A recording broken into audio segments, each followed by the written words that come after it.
উত্তর চব্বিশ পরগনার বসিরহাট থেকে জেলা পরিষদের খাদ্য কর্মাধ্যক্ষকে গ্রেফতার করা হলো। দাপুটে তৃণমূল নেতা শাহানুর মণ্ডলকে গ্রেফতার করা হলো। তার বিরুদ্ধে একাধিক অভিযোগ রয়েছে। শোভিনান পাল প্রতিনিধি টেলিফোনে রয়েছেন আমাদের সঙ্গে। শোভিনান, ঠিক কোন কোন অভিযোগের পরিপ্রেক্ষিতে গ্রেফতার করা হলো এই তৃণমূল নেতাকে? দেখো অমৃতা, এই শাহানুর মণ্ডল উত্তর চব্বিশ পরগনা জেলা পরিষদের খাদ্য দপ্তরের কর্মাধ্যক্ষ তৃণমূল নেতা এবং দীর্ঘদিন ধরে তার নানা অত্যাচারের অভিযোগ সামনে আসছিল। গত বিধানসভা নির্বাচনের ফল প্রকাশের পর প্রত্যেকেই সরব হয়েছেন। একাধিক অভিযোগ রয়েছে, ভয় দেখানো, ভোট পরবর্তী হিংসা, তোলাবাজি, এই একাধিক অভিযোগ রয়েছে। কিন্তু যে অভিযোগে তাকে গ্রেপ্তার করা হয়েছে, হাসনাবাদ থানায় টাকির জমিদার পরিবারের সদস্য অভিযোগ করেন যে তাদের জমি বাড়ি জোর করে প্রভাব খাটিয়ে দখল করে নিচ্ছেন এই তৃণমূল নেতা শাহানুর মণ্ডল।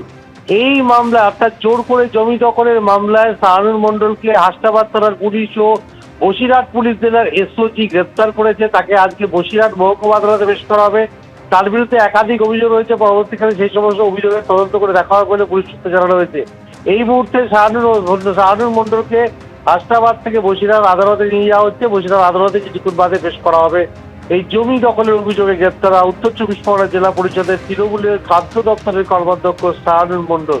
তুমি জানো, এর আগে ভোটের পরে ফল প্রকাশের পরে বিধানসভা নির্বাচনের ফল প্রকাশের পরে যে তোলাবাজি সহ হুমকি একাধিক অভিযোগে উত্তর চব্বিশ পরগনা জেলা পরিষদের তৃণমূলের জনস্বাস্থ্য পরিবেশ দপ্তরের কর্মাধ্যক্ষ তৃণমূল নেতা অজিত শাহকে গ্রেপ্তার করেছিল পুলিশ।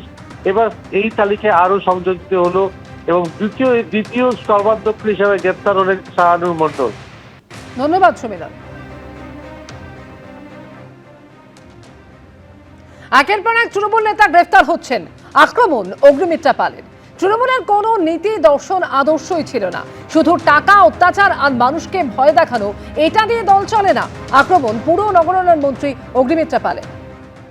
রাজনীতিতে যতদিন এসেছি এটাই বুঝলাম যে যে দলের বেস নেই, যে কোনো একটা বাড়ির যদি ফাউন্ডেশন শক্ত না হয় তাহলে যেরকম বাড়ি দাঁড়াতে পারে না, হালকা একটু আর্থকোয়েক ভূমিকম্পতেই পড়ে যায়, সেরকমই তার ফাউন্ডেশন ঠিক ছিল না। না কোনো নীতি, না আদর্শ, না দর্শন, শুধু টাকা, শুধু অত্যাচার, শুধু বন্দুক থেকে মানুষকে ভয় খাওয়ানো আর ভোট করানো, সেই দিয়ে একটা দল টেকে না। শেষ কথা কিন্তু মানুষই বলে।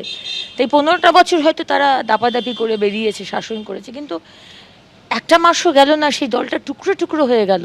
এটা সত্যিই ভাবতে পারিনি। এবিপি আনন্দ এগিয়ে থাকে, এগিয়ে রাখে।